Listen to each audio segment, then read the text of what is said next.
guys! Welcome back to my channel.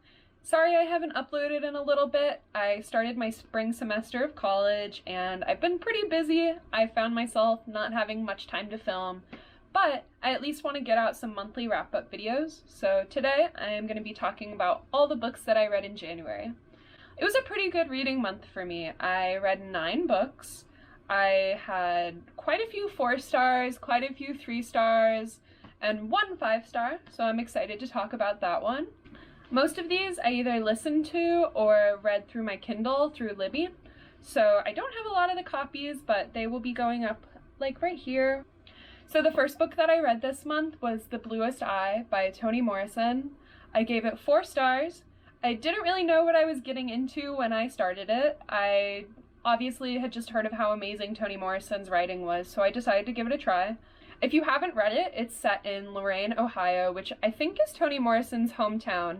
You can tell by reading it that she knows this town very well. She introduces us to this family and then starts to go through all of the characters in this family and then their relationships with other characters. She really dives into each character in this book, showing how systemic racism and classism has really affected their lives. So I thought this was a really important read, and I'm really glad that I got around to it. My only complaint is that I think some of it just went over my head. I don't think I'm far enough in my literary analysis skills to have completely appreciated this whole book.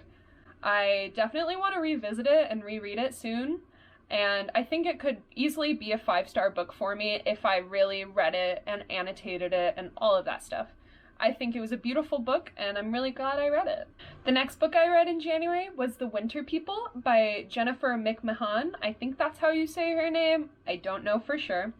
But I really loved this one as well. I gave it 4 stars. It's about a small town in Vermont, and we're reading about all of the mysterious things that have happened there over time. We get taken back to the 1900s, and then present day, and the book just goes back and forth between that, and it all has to do with reanimation and bringing the dead back. And I just thought it was so interesting, and it really held me for the entire time I was reading it. I found it really hard to put down. It included a lot of tropes that I'm really interested in, like witches, haunted towns, historical horror, and multiple timelines. All of those things really work together to keep me really invested in this story. I also thought it reminded me a lot of Stephen King's Pet Sematary, which I think is a big part of why I enjoyed it so much. Just the fact that bringing the dead back and the consequences that come with that is something that I love to read in horror, so I really liked how the author handled that in this book. The only thing I didn't like about this book was the ending. I thought a lot of it made sense, but I think it was wrapped up way too nicely and explained way too much to the reader when I already understood what was going on based on what was happening. I didn't need it all explained to me so bluntly. So I definitely took off points for that. But if you enjoyed Pet Sematary by Stephen King, or you just generally like horror, I would recommend checking this out. It was very fun to read, very accessible, and just a good read overall.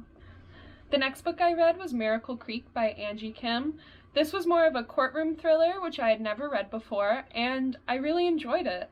I ended up rating it 4 stars. It's about a bunch of families that know each other through this treatment center that claims to help cure autism and infertility and other things like that. And then one day, something really bad happens at the treatment center and a legal battle unfolds from that. So it really explores a lot of these topics that aren't very often talked about in the books that I've read before. So I thought that was really interesting. I really loved how it went so deeply into each character and how they got where they are in the story. I'd never read a courtroom thriller before, and this was just a great introduction into it. I was worried that maybe I would get bored with it or wouldn't understand all the legal jargon, but it was very accessible and one of the best books that I've read so far this year, besides my 5-star that I'm going to talk about in a bit. This is my favorite book that I've read so far. But yeah, I would definitely recommend this book. I just thought it was so good. If you're into thrillers, or If it just interests you in the slightest, like it did me, I didn't really know what I was getting into when I read it, and I'm really glad that I gave it a shot. The next book I read this month was The Changeling by Victor LaValle. I have also read The Ballad of Black Tom by the same author, and I really enjoyed that, so I was really excited to check this one out. I ended up giving it 3.75 stars, which is kind of a weird rating for me. It just wasn't exactly a 4-star, and it wasn't exactly a 3.5. There were a lot of things that I really enjoyed about it, but the ending was not really for me. It's about this man named Apollo who, in the beginning of the book, we're taken through this beautiful love story he has with his wife, but then something really tragic happens, and his wife does something unforgivable. And after she does this terrible thing that I won't disclose, she disappears. And it kind of turns into a dark fairy tale from there, where we follow Apollo in his quest to find her and to figure out what's going on. And it gets really crazy from there. The end of it just brought a little too much like technology into it, when I really wish it could have just stuck with the supernatural things that were going on before. If you're into like techno horror, I think you would love this. It's just not really for me as much. Overall though, I did enjoy it. I'm glad I read it. I cared a lot about the characters, and I really loved the beginning to middle of this book. It just kind of lost me in the end. The next book that I read this month was Grown by Tiffany D. Jackson. I rated this 3 stars. It's the first like contemporary YA that I've read in a long time, so I think most of the faults of this were just because I felt a little too old to be reading it. This book is about a young, very talented singer named Enchanted, and she meets this really famous pop star and is kind of groomed into a relationship with him, and it explores power dynamics, abusive relationships, grooming, and all of those really heavy topics. I totally recommend this book to like younger teenagers. I think it covered all of these heavy topics pretty well, especially for a younger audience. I think it's a really important read for that age group. For me though, I just thought there were too many twists and turns. A lot of the plot twists didn't feel fully realized. I don't think enough time was taken into all of the plot twists that we get throughout this book. They're kind of just thrown out there, and then not that much is given about them. I think this book tried too hard to be a thriller when it should have just focused on the hard-hitting topics at hand. I would recommend it, it just felt a bit young for me. The next book I read was Paul Tremblay's A Head Full of Ghosts. I rated it 4 stars. It's a modern possession story about a teenage girl and how her possession affects her family. They end up getting a TV show to talk about it. It's really interesting exploring the various media in this book. We're given a blog, a TV show, a journal, and we kind of have to piece together the story from there and figure out, is this girl really possessed? Is she just mentally ill? Does she have bad intentions? It's very interesting. We can't really figure out who the real bad guy is here. It's definitely one of my favorite books I've read from Paul Tremblay. Besides The Cabin at the End of the World, these two are definitely my favorite from him. It had a lot of scary moments and a really solid, ambiguous ending, which I really enjoy. The only thing I didn't like about this book is how meta it was and all the pop culture references. I know that Paul Tremblay likes to do this in his books. He makes pop culture references in every one of his books, which, to me, I think it kind of dates it. He's always mentioning, like, TV shows and movies from, like, the 2000s to the 2010s, and I just think it really dates the book for me when I prefer for my horror to feel a little more timeless. I think the fact that he paralleled so many other horror novels and movies kind of hurt him a little in the end. The end of this book mirrors another horror novel on purpose, but it mirrors it so much. I saw the ending coming because I had read the other book before. Overall though, this was a good, scary book, and I had trouble putting it down. I was really invested in the story and the characters, and I just wanted to figure out more. I would definitely recommend it if you're into horror. The next book that I read this month was The Death of Mrs. Westaway by Ruth Ware. It's about a girl that lives in London who one day gets a letter saying that She is going to be the beneficiary of her grandmother's will. But her grandmother has been dead for years. She doesn't know who this woman is. But she needs the money, so she decides to go along with it and go to this estate and the funeral and pretend that she's supposed to be there. So the book follows that, and because it's a Ruth Ware novel, there's so many twists and turns that come with that. I gave this 3.5 stars. I really liked it, but it was so similar to The Turn of the Key by Ruth Ware.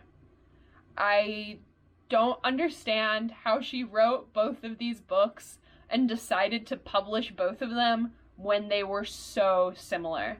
I read The Turn of the Key a couple months ago, but I really liked it. But I still found myself getting plot elements mixed up in between the two because they were so similar. They both follow a female protagonist that has the same traits, going to a big estate, pretending they're somebody else. And it was just kind of weird. I saw a lot of parallels in between the two of them, and it just made it less enjoyable for me. Another thing that I did like about this book is the inclusion of tarot. I'm really into tarot reading and all of that witchy stuff. So I thought it was really fun to see it included in a book this much, and to see all of the symbolism really come to fruition. Even though it had a lot of similarities to The Turn of the Key, I thought it was a good book, and I'm glad I checked it out. The next book I read was The Deep by Nick Cutter.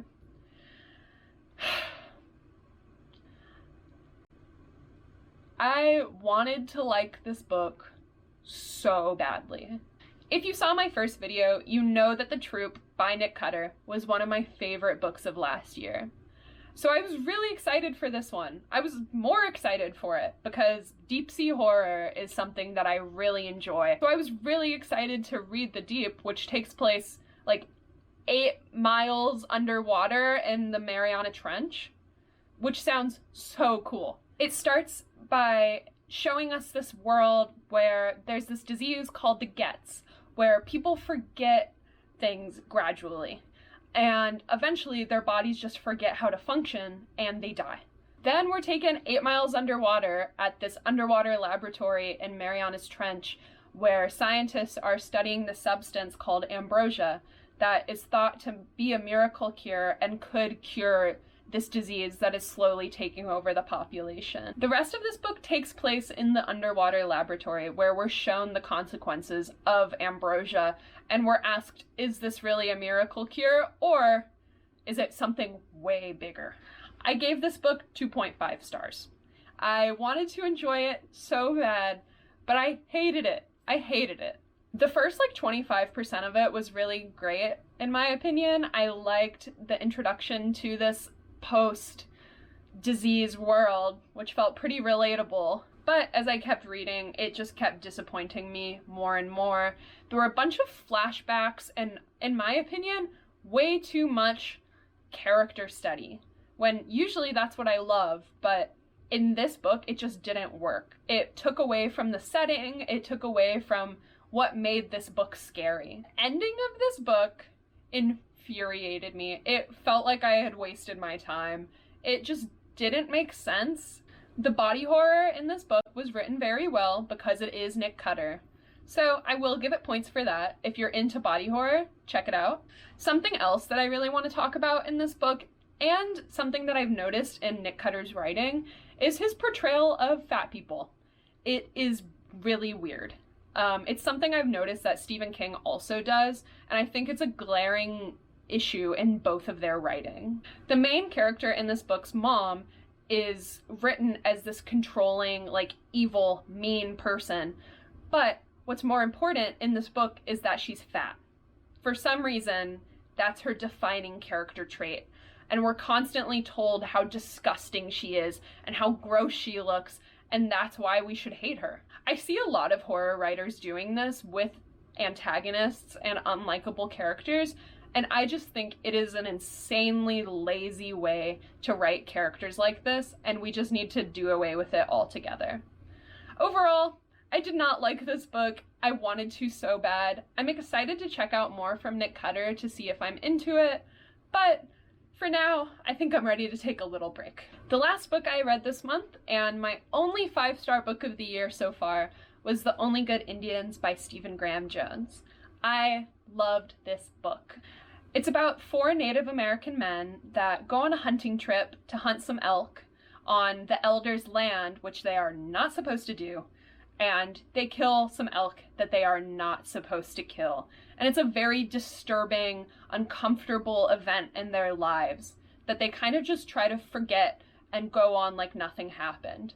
But 10 years later, this is still haunting them, and the spirit of one of those elks turns into the Elkhead Woman, and she basically hunts them down for revenge, and wow, this was so cool. It was so well done. Stephen Graham Jones is one of my new favorite authors. He is the voice that I've been wanting to hear in horror for so long. I really loved reading Indigenous horror, and I would love to check out more. I can't wait to find more. Hi, sorry to interrupt the video, but I just realized there were a few things that I wanted to say about this book that I didn't get around to. I found it a little hard to orient myself in the beginning of this book. There were just a lot of different characters, and I felt like there was a lot going on. But as soon as I kind of found my footing, I really, really loved this. There were a lot of really scary moments in this book, and there were some times when I was listening to the audiobook walking home in the woods, and it scared the shit out of me. This book has really stuck with me over the past few weeks after I've read it. It just really creeped me out, and I've had a hard time forgetting about it. I also really liked Stephen Graham Jones' writing. I liked how he brought together all of these intersecting storylines. I liked how he wasn't afraid to be really visceral with the scary scenes in this book. He really knocked it out of the park. It was one of the most unique horror novels that I've read in a long time, and I would recommend it to anyone that's slightly interested in it. It's worth your time. It is a great book, and I can't wait to read more of Stephen Graham Jones's work. So those are the 9 books that I read in January. It was a pretty good reading month for me. There were a lot of highs and a few lows, but overall, it was a pretty solid reading month.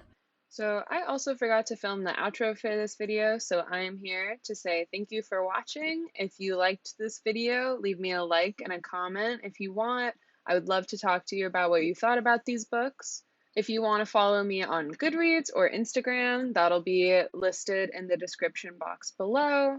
And thank you so much for watching. Subscribe if you want to see more from me, and I will see you guys in the next video. Bye!